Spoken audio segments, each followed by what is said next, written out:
32세. 대부분의 사람들이 이제 막 인생을 시작하는 나이죠. 하지만 한 남자는 이 나이에 이미 세계를 정복하고 죽었습니다. 그리스에서 인도까지 그가 정복한 땅은 500만 제곱킬로미터가 넘었어요. 불과 10년 만에 이뤄낸 일이었죠. 그의 이름은 알렉산더, 역사는 그를 대왕이라 부릅니다. 오늘은 이 전설적인 정복자의 이야기를 들려드리겠습니다. 알렉산더가 태어난 건 기원전 356년이었어요. 마케도니아라는 그리스 북부의 왕국에서 왕자로 태어났죠. 당시 그리스 남부 사람들은 마케도니아를 무시했습니다. 야만인들이 사는 후진국 정도로 여겼거든요. 아테네와 스파르타 같은 찬란한 문명과는 비교도 안 된다고 생각했어요. 하지만 알렉산더의 아버지 필리포스 2세는 이런 편견을 완전히 뒤집어 놓았습니다. 그는 마케도니아 군대를 혁신적으로 개혁했어요. 가장 중요한 변화는 사리사라는 무기였죠. 5m가 넘는 긴 창이었습니다. 보통 그리스 창보다 2배 이상 길었거든요. 이 긴 창을 든 병사들이 밀집대형으로 움직이면 엄청난 위력이 나왔어요. 팔랑크스라고 불리는 이 전술은 당시로서는 혁명적이었습니다. 적들은 마케도니아 군대의 창벽을 뚫을 수가 없었죠. 기원전 338년 필리포스는 아테네와 테베의 연합군을 격파했습니다. 그리스 전체가 마케도니아의 지배 아래 들어갔어요. 필리포스는 다음 목표를 페르시아로 정했습니다. 페르시아 제국은 당시 세계 최강국이었거든요. 이집트에서 인도까지 지배하는 거대한 제국이었죠. 하지만 필리포스는 이 원대한 계획을 실행하지 못했어요. 기원전 336년 자신의 경호원에게 암살당했으니까요. 왕위는 20세의 젊은 알렉산더에게 넘어갔습니다. 많은 사람들이 이 어린 왕을 우습게 봤어요. 하지만 곧 그들은 큰 실수를 했다는 걸 깨달았죠. 알렉산더는 아버지보다 훨씬 더 무서운 인물이었거든요. 우선 알렉산더는 국내의 반란부터 진압했습니다. 그리스 남부의 테베가 반기를 들었어요. 알렉산더의 대응은 잔인했죠. 테베를 완전히 파괴했습니다. 도시를 불태우고 시민들을 노예로 팔아버렸어요. 이건 다른 도시들에게 보내는 메시지였죠. 반항하면 이렇게 된다는 거였습니다. 기원전 334년 봄, 알렉산더는 드디어 페르시아 원정을 시작했어요. 약 4만 명의 병력을 이끌고 헬레스폰트 해협을 건넜습니다. 지금의 터키 지역이었죠. 페르시아 제국과의 대결이 시작된 겁니다. 알렉산더의 군대 구성을 보면 정말 정교했어요. 핵심은 9,000명의 마케도니아 팔랑크스 병사들이었습니다. 이들은 사리사를 들고 16열 종대로 싸웠죠. 일단 이 대형이 전진하기 시작하면 막을 수가 없었어요. 하지만 약점도 있었습니다. 측면이 공격받으면 취약했거든요. 그래서 측면을 보호하는 부대가 필요했어요. 3,000명의 정예 보병이 이 역할을 맡았습니다. 짧은 창과 방패로 무장한 이들은 팔랑크스의 양옆을 지켰죠. 그리고 기병대가 있었습니다. 알렉산더가 직접 이끄는 정예 기병 1,800명이 가장 중요했어요. 헤타이로이라고 불렸죠. 첫 번째 큰 전투는 그라니쿠스 강에서 벌어졌습니다. 페르시아 지방 총독들이 군대를 모아서 알렉산더를 막으려 했거든요. 그들은 강 건너편에 진을 쳤어요. 앞줄에는 1만 명의 기병이, 뒤에는 그리스 용병들이 배치됐습니다. 알렉산더의 참모들은 공격을 말렸어요. 강을 건너면서 싸우는 건 너무 위험하다고 했죠. 하지만 알렉산더는 듣지 않았습니다. 오후 늦게 즉시 공격을 명령했어요. 그는 항상 이랬죠. 과감하고 빠른 결정으로 적을 놀라게 만들었습니다. 알렉산더 자신이 선두에서 강으로 뛰어들었어요. 정예 기병들이 그를 따랐죠. 강 한가운데서 페르시아 기병대와 부딪혔습니다. 엄청난 혼전이 벌어졌어요. 알렉산더는 거의 죽을 뻔했죠. 페르시아 귀족 2명이 그를 공격했거든요. 한 명이 알렉산더의 투구를 내리쳤습니다. 투구가 부서지면서 머리가 베일 뻔했어요. 바로 그때 뒤에서 다른 페르시아인이 칼을 들어 올렸죠. 완전히 끝난 순간이었습니다. 하지만 알렉산더의 친구 클레이토스가 재빨리 그 페르시아인의 팔을 잘라버렸어요. 구사일생이었죠. 알렉산더의 대담한 공격이 성공했습니다. 페르시아 기병대가 무너지기 시작했거든요. 그 사이 마케도니아 주력군이 강을 건넜어요. 팔랑크스가 전개되자 페르시아군은 완전히 무너졌습니다. 특히 뒤에 있던 그리스 용병들이 참혹한 운명을 맞았어요. 알렉산더는 이 그리스 용병들을 배신자로 봤습니다. 같은 그리스인이면서 페르시아를 위해 싸웠으니까요. 그들이 항복하려 했지만 알렉산더는 거부했어요. 팔랑크스로 포위해서 거의 전멸시켰죠.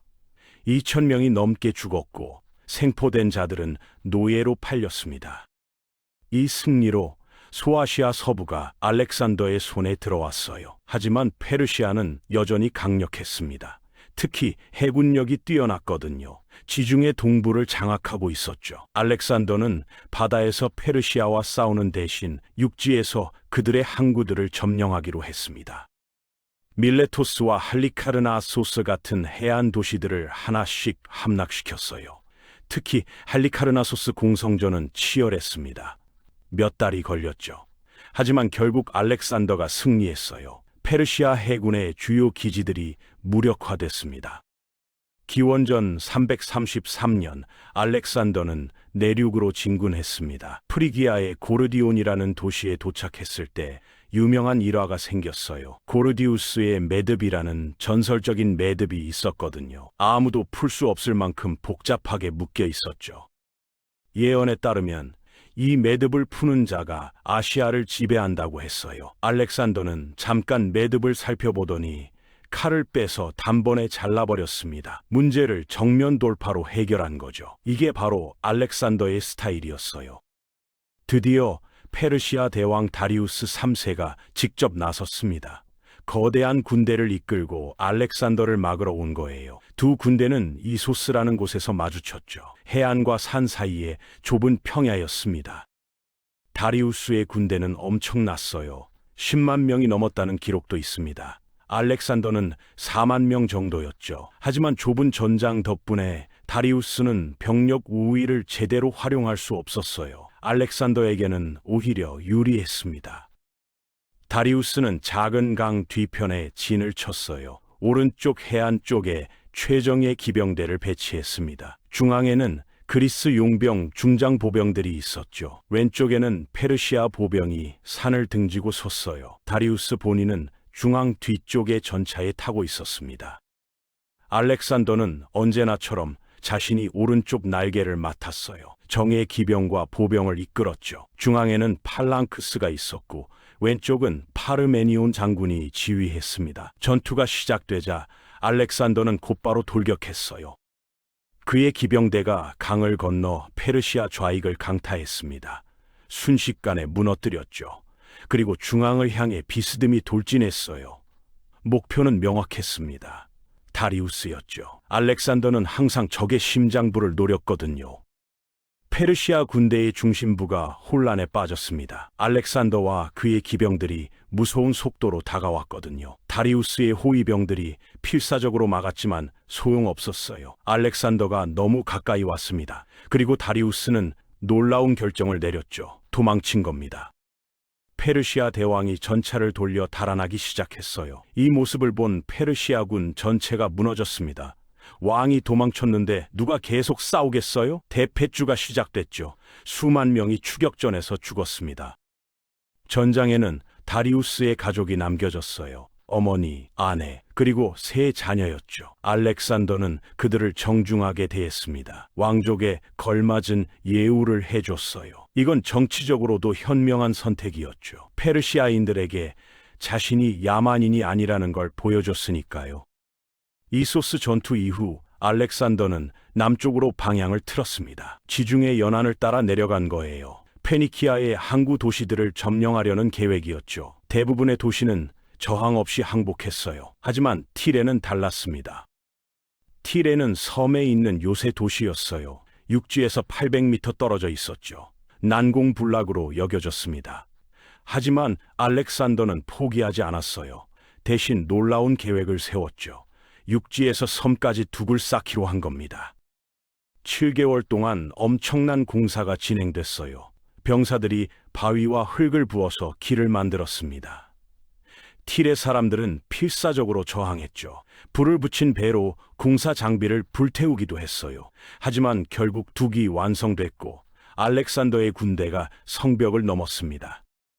틸의 함락 후 알렉산더의 보복은 가혹했어요. 8,000명이 학살됐고 3만 명이 노예로 팔렸습니다. 끝까지 저항한 대가였죠. 이 소식이 퍼지자 다른 도시들은 더욱 빨리 항복했어요. 이집트는 환영하는 분위기였습니다. 페르시아 지배를 싫어하던 이집트인들이 알렉산더를 해방자로 받아들였거든요. 멤피스에서 사제들은 알렉산더를 파라오로 선포했어요. 그는 나일강 하구에 새로운 도시를 건설하라고 명령했습니다. 알렉산드리아였죠. 그리고 알렉산더는 사막을 가로질러 시와 오아시스로 갔어요. 거기 암몬 신의 신전이 있었습니다. 무슨 일이 있었는지는 정확히 알 수 없어요. 하지만 알렉산더가 돌아왔을 때 뭔가 달라져 있었죠. 소문에 따르면 사제들이 그를 신의 아들이라고 불렀다고 합니다. 이때부터 알렉산더의 태도가 변하기 시작했어요. 자신을 신성한 존재로 여기기 시작한 거죠. 이건 나중에 문제를 일으키게 됩니다. 하지만 지금은 더 중요한 일이 있었어요. 다리우스와의 최종 결전이었습니다. 기원전 331년, 다리우스는 메소포타미아에서 새로운 대군을 모았습니다. 이번에는 제국 전체의 병력을 끌어모았어요. 5만에서 10만 명 사이로 추정되죠. 인도에서 온 전투 코끼리도 있었고 낫이 달린 전차도 200대나 준비했습니다. 전장은 가우가멜라였어요. 지금의 이라크 북부 모술 근처죠. 다리우스는 이번엔 실수하지 않으려고 했습니다. 넓은 평야를 골랐어요. 기병과 전차가 마음껏 움직일 수 있는 곳이었죠. 심지어 땅을 평평하게 고르기까지 했습니다.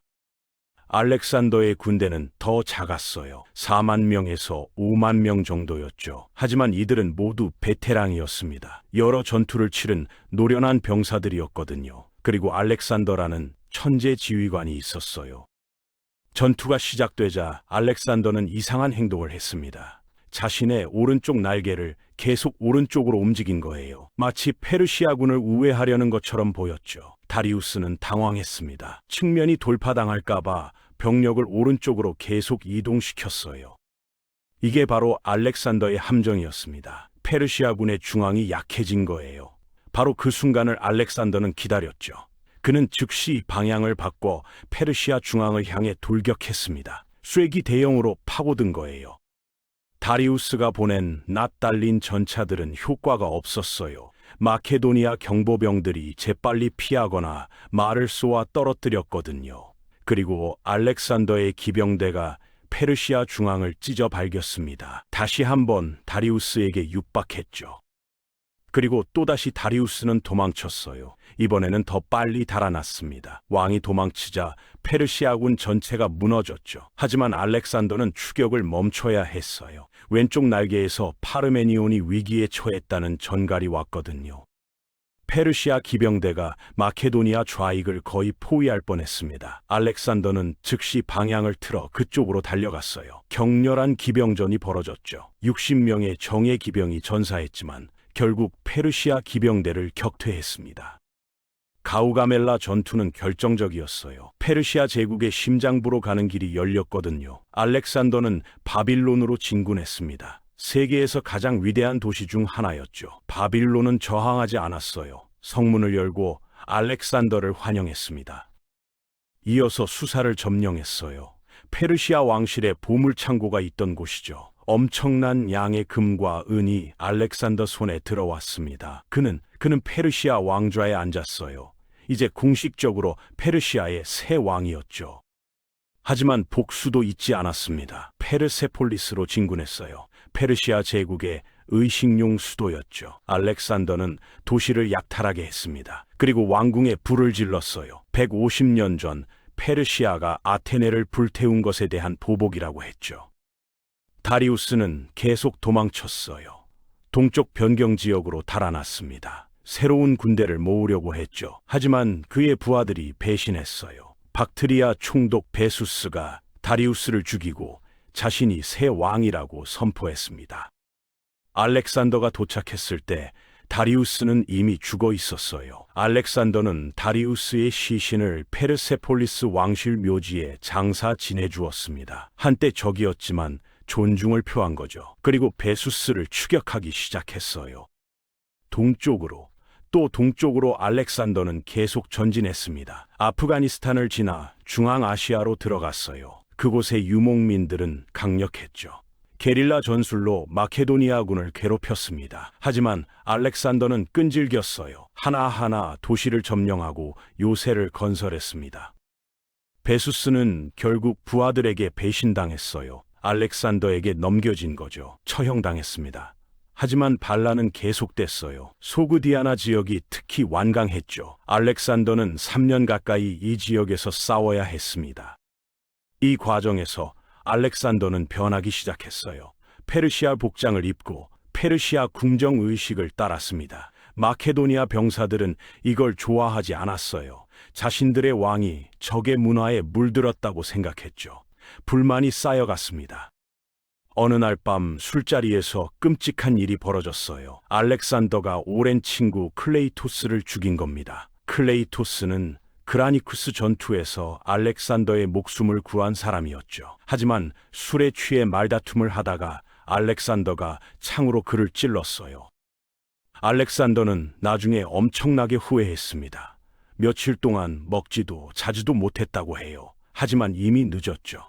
그의 부하들은 왕이 변했다는 걸 확실히 알게 됐습니다. 더 이상 함께 자란 친구가 아니라 절대 군주가 돼버렸다는 거예요. 기원전 327년 알렉산더는 또 다른 정치적 결혼을 했습니다. 소그디아나의 귀족 딸 록사나였어요. 아름다웠다고 하지만 정치적 이유도 컸죠. 이 결혼으로 현지 반란이 많이 가라앉았거든요. 이제 알렉산더는 인도로 눈을 돌렸습니다. 인도 원정은 알렉산더의 마지막 대모험이었어요. 힌두쿠시 산맥을 넘어 인더스강 계곡으로 들어갔습니다. 여러 부족과 왕국을 정복했죠. 가장 큰 전투는 히다스페스 강에서 벌어졌어요. 인도의 왕 포루스가 대군을 이끌고 나타난 겁니다. 무엇보다 전투 코끼리가 많았어요. 200마리가 넘었죠. 마케도니아 병사들은 처음엔 겁을 먹었습니다. 이런 거대한 짐승과 싸워본 적이 없었거든요. 하지만 알렉산더는 기발한 전술을 썼어요. 야간에 몰래 강을 건넜습니다. 그리고 측면에서 공격했죠. 코끼리들은 무서웠지만 취약점도 있었어요. 부상을 입으면 통제불능이 돼서 자기 편까지 짓밟았거든요. 결국 알렉산더가 승리했습니다. 포루스는 용감하게 싸웠어요. 알렉산더는 그를 존중했죠. 포로가 된 포루스에게 어떻게 대접받고 싶냐고 물었어요. 포루스는 왕답게 라고 대답했습니다. 알렉산더는 웃으면서 그의 왕국을 돌려주고 오히려 영토를 더 늘려줬어요. 알렉산더는 계속 동쪽으로 가고 싶었습니다. 세상의 끝까지 가고 싶었거든요. 하지만 비아스 강에서 병사들이 거부했어요. 더 이상 못 가겠다는 겁니다. 8년 동안 집을 떠나 있었죠. 수천 킬로미터를 행군하고 수십 번 싸웠어요. 지칠만도 했습니다. 알렉산더는 분노했어요. 사흘 동안 천막에 틀어박혀 나오지 않았습니다. 하지만 병사들은 꿈쩍도 하지 않았죠. 결국 알렉산더가 굴복했어요.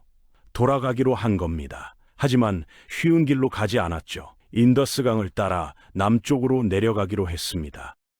이 과정에서도 계속 싸웠어요. 말리 부족을 공격할 때 알렉산더는 또 죽을 뻔했습니다. 성벽을 넘다가 화살에 맞은 거예요. 폐까지 관통했죠. 병사들이 필사적으로 구출했지만 회복하는 데 몇 달이 걸렸습니다. 드디어 인도양에 도착했어요. 알렉산더는 함대를 조직했습니다. 네아르코스 제독이 바닷길로 페르시아만까지 항해했죠. 알렉산더 자신은 육로로 게드로시아 사막을 횡단했어요. 이게 재앙이었습니다. 사막은 지옥이었어요. 물도 식량도 부족했죠. 더위에 병사들이 쓰러졌습니다. 수천 명이 죽었다고 해요. 알렉산더의 원정 중 가장 큰 피해였죠. 하지만 결국 살아남았고 페르시아로 돌아왔습니다. 페르시아에서 알렉산더는 대대적인 숙청을 단행했어요. 자신이 없는 동안 부패하고 권력을 남용한 총독들을 처형했습니다. 그리고 제국을 통합하려는 정책을 폈죠. 수사에서 대규모 결혼식을 열었어요. 80명의 마케도니아 장교들이 페르시아 귀족 여성들과 결혼했습니다. 알렉산더 자신도 2명의 페르시아 공주와 결혼했어요. 이미 록사나가 있었지만 상관없었죠. 그는 그리스와 페르시아의 융합을 원했습니다. 하지만 마케도니아 병사들은 화가 났어요. 자신들이 무시당한다고 느꼈죠. 오피스에서 병사들이 반란을 일으켰습니다. 알렉산더의 페르시아 편향 정책에 반발한 거예요. 알렉산더는 단호하게 대응했죠. 주동자들을 즉시 처형했습니다. 그리고 감동적인 연설을 했어요. 함께 이룬 영광을 상기시켰죠. 결국 병사들이 눈물을 흘리며 화해했습니다. 하지만 알렉산더의 가장 친한 친구 헤파이스티온이 병으로 죽었어요. 알렉산더는 완전히 무너졌습니다. 며칠 동안 울기만 했다고 해요. 거대한 장례식을 열었고 제국 전체에 애도 기간을 선포했죠. 기원전 323년 봄, 알렉산더는 바빌론에 있었습니다. 새로운 원정을 계획하고 있었어요. 이번엔 아라비아였죠. 그 너머로는 지중해 서쪽, 카르타고와 로마까지 생각하고 있었습니다. 끝이 없었어요. 하지만 5월 말 갑자기 열이 나기 시작했습니다. 처음엔 대수롭지 않게 여겼어요. 하지만 점점 악화됐죠. 열흘 동안 고생하다가 6월 10일 혹은 11일 알렉산더는 숨을 거뒀습니다. 32세였어요. 죽음의 원인은 아직도 논란거리예요. 말라리아일 수도 있고 장티푸스일 수도 있죠. 어떤 사람들은 독사를 의심하기도 합니다. 하지만 확실한 건 없어요. 다만 세계 정복자가 젊은 나이에 갑자기 죽었다는 사실만 남았습니다. 알렉산더는 후계자를 지정하지 않았어요. 가장 강한 자에게라는 모호한 말만 남겼죠. 그의 장군들은 곧 서로 싸우기 시작했습니다. 제국은 여러 조각으로 분열됐어요. 록사나가 낳은 알렉산더의 아들도 결국 살해당했죠. 하지만 알렉산더의 유산은 살아남았습니다. 그가 정복한 땅에 그리스 문화가 퍼졌거든요. 헬레니즘 시대가 시작된 거예요. 그리스어가 지중해와 중동의 공용어가 됐고 그리스 철학과 과학이 널리 전파됐습니다. 그가 세운 도시들 중 많은 곳이 수세기 동안 번영했어요. 특히 이집트의 알렉산드리아는 고대 세계 최고의 학문 중심지가 됐죠. 유명한 도서관이 있던 곳이었습니다. 군사적으로도 알렉산더의 영향은 컸어요. 그의 전술은 수백 년 동안 연구됐습니다. 로마 장군들도 알렉산더를 본받으려 했죠. 카이사르는 알렉산더의 무덤 앞에서 울었다고 해요. 같은 나이에 자신은 아무것도 이루지 못했다면서요. 알렉산더는 단 10년 만에 당시 알려진 세계의 대부분을 정복했습니다. 그리스에서 인도까지, 이집트에서 중아아시아까지였죠. 한 번도 전투에서 진 적이 없었어요. 놀라운 기록이었습니다. 그는 천재적인 전략가였어요. 항상 적의 약점을 찾아냈죠. 대담하고 빠른 결정으로 적을 놀라게 했습니다. 그리고 언제나 선두에서 싸웠어요. 병사들에게 영감을 주었죠. 하지만 결점도 많았습니다. 권력에 취해 잔인해졌어요. 친구들을 죽이고 도시를 파괴했죠. 자신을 신처럼 여기기 시작했습니다. 끝없는 정복욕은 결국 그를 파멸로 이끌었어요. 그럼에도 역사는 그를 대왕이라 부릅니다. 한 개인이 세계사에 이렇게 큰 영향을 미친 예는 드물거든요. 알렉산더 이전과 이후 세계는 완전히 달라졌습니다. 동양과 서양이 처음으로 대규모로 만난 거였죠. 그가 없었다면 역사는 어떻게 됐을까요? 그리스 문화가 동쪽으로 전파되지 않았을 거예요. 나중에 로마 제국도 다른 모습이었을 겁니다. 기독교의 확산도 달랐을 거고요. 알렉산더의 정복이 만든 헬레니즘 세계가 없었다면 말이죠. 32년이라는 짧은 생애, 10년간의 정복. 하지만 그 영향은 수천 년 동안 이어졌습니다. 이것이 바로 알렉산더 대왕의 이야기예요. 역사상 가장 위대한 정복자, 그리고 가장 비극적인 영웅 중 하나였습니다.